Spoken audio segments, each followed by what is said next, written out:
La Fenetre, the window, right, Josh?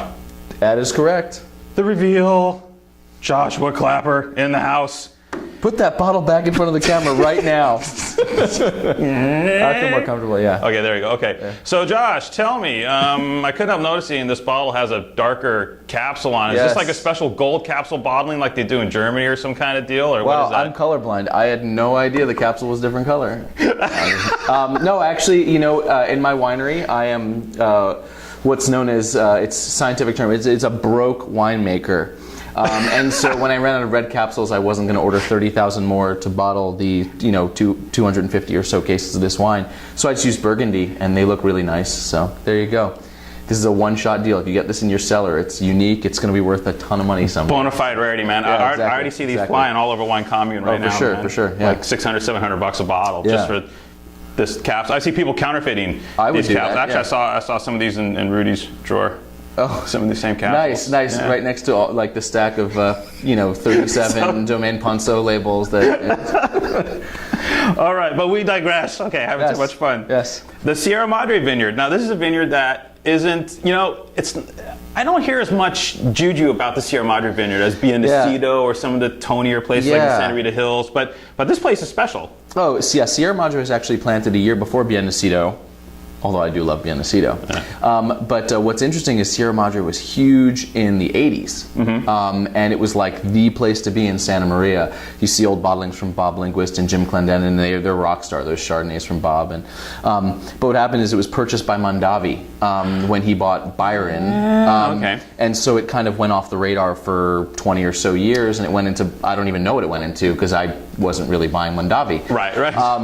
But when Mondavi sold, he sold the Sierra Madre, I should say. It was picked up by two awesome investor dudes, and one of them actually makes really great wine out of there, a guy named Doug Circle and then John Wagner.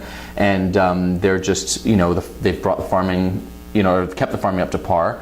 And you've got these, 40-year-old vines that, are available for guys like me. So okay, so a lot of the vineyard still is those original plantings. Mondavi didn't come in and clean up shop and no. And actually, if Mondavi, when you look at, who was a great farmer in the 80s and 90s, it was Mondavi. Yeah. You don't really want other people to take care of the vines. It's just when it goes into a 100,000 case blend, you kind of lose the individuality of the vineyard. Not to say that's a bad thing. It's just a different kind of expression. So what makes this vineyard unique flavor-wise? What's the Sierra Madre terroir? It's so funny. Animalistic means so many things in the wine business. I don't want to say it's animalistic because that would be like Pinotage and it would suck. But it's like there's a kind of weird, funky, earthy quality that you get in Sierra Madre, and I think it's partially because it's the old clones. Right. You get that in Biennacido too, but you don't get it in the new clones of Biennacido. And I haven't worked with the new clones at Sierra Madre. You probably don't get them as much. So more of a classic Santa Maria funky character. So old clones, you talking like Martini clone or like that kind of stuff, or like Martin Ray type stuff? Yeah, or like it's not only Martini, but there's just a bunch of numbers that went out of fashion because they weren't fat and rich enough. But for someone that likes Burgundy like me, I'm looking for elegance, texture, and complexity. That's where it's at, is in these weird clones that people are like, oh no, we don't do that anymore. And I'm like, oh, give me more. Like, right. So, elegance, texture, complexity, funk, and, says we're in California, toss a little fruit into the mix. Yes. You have like what most people would perceive just from the descriptors as a pretty damn good bottle of Burgundy. Yeah, I would say that while my goal is not to make Burgundy, that is the rules that I follow when thinking about wine. Yeah, and that's the difference here. It's there's a lot of California Pinot Noir out there, like with the is it injected with Syrah? Is it not? Blah blah blah blah blah blah blah. We can attest that these wines, unless Josh says so because he's a winemaker and he's hiding something extra barrels in the cellar, these sure do taste like 100% Pinot Noir wines. Gorgeous, silky, not too over the top, seductive, complex, funky. Yeah. To sum it up, right? Yeah, exactly. So Sierra Madre, man, more old vines. They're not ripping these out anytime soon, right? So I should hope not. Okay, cool.